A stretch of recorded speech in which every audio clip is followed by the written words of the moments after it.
it's the first time we've had the opportunity to speak since SpaceX acquired xAI. And I guess just what's your reaction to that? How you guys felt about it, the interpretation of the rationale behind it? I think when you step back and you consider what has made SpaceX such an incredible business over the last 10 years, it's their ability to drive down the cost of launch. It's the deflationary nature of their business. And when you look at other hardware categories where we've seen that historically, such as Moore's law in transistors or Flatley's law in genomics, when you drive down cost by orders of magnitude, it opens up phenomenal, unforeseeable use cases. And we're seeing that in the domain of space. Now, Starlink has been the first application of that. And we think there's a stateable case that data centers in space could well be the next application that opens up as you drive down that cost of launch. Now, it's early days for that. It remains unproven. But if that is to be something that is feasible, being vertically integrated into an LM model, such as the Grok model, will be an advantage for SpaceX. At the time that the news came that SpaceX would acquire xAI, we did some reporting that essentially xAI operates as a subsidiary of SpaceX. In part, there's also ITAR considerations, but there's also xAI's financial situation, which is the debt burden and its rate of cash burn. How did you feel about SpaceX taking on that balance sheet, essentially? I think if any business is going to take on a company that has those necessary capex requirements, it needs to be a company that's in a very robust financial position.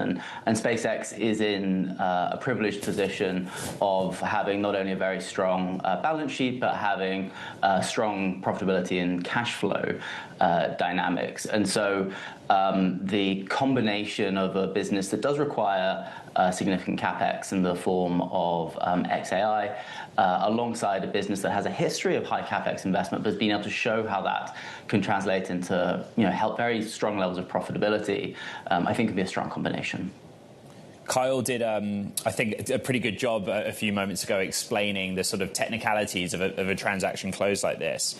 But like the big picture is the net result of Tesla now having literally a financial stake in SpaceX because of the investment it made of the Series E of xAI, that being rolled over in SpaceX.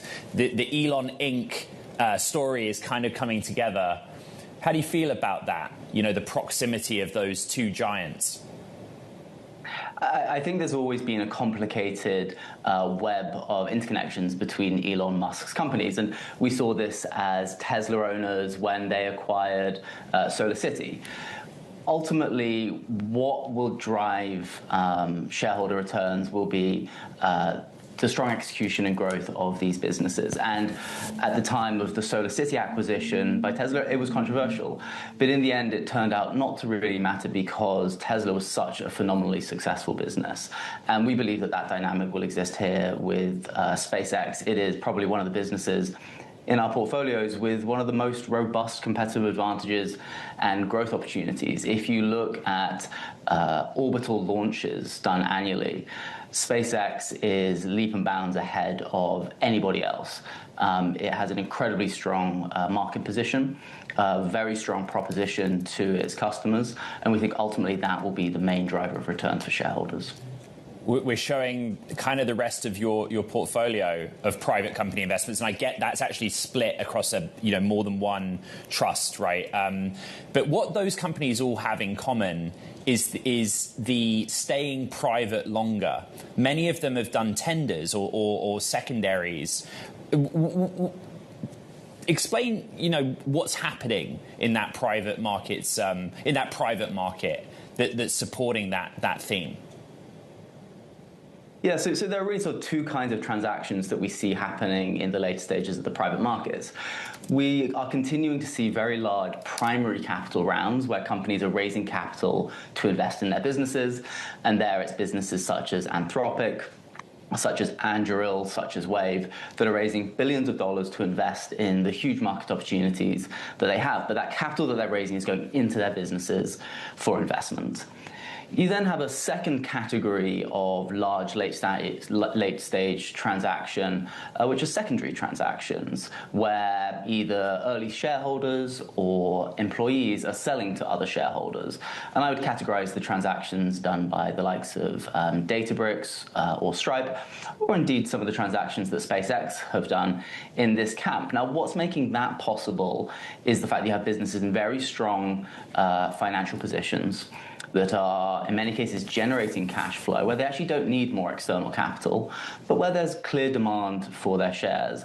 And so matching off some of that demand and supply is good for employees who want to be able to realize some of the gains from their options. It's good for the companies as they start to potentially reduce some of the overhang that might exist as they come to the public markets. Right. And it's good for investors who want to buy shares in those companies. Peter, we've been very focused on Anthropic and Anthropic's relationship with the US government, with the Department of Defense.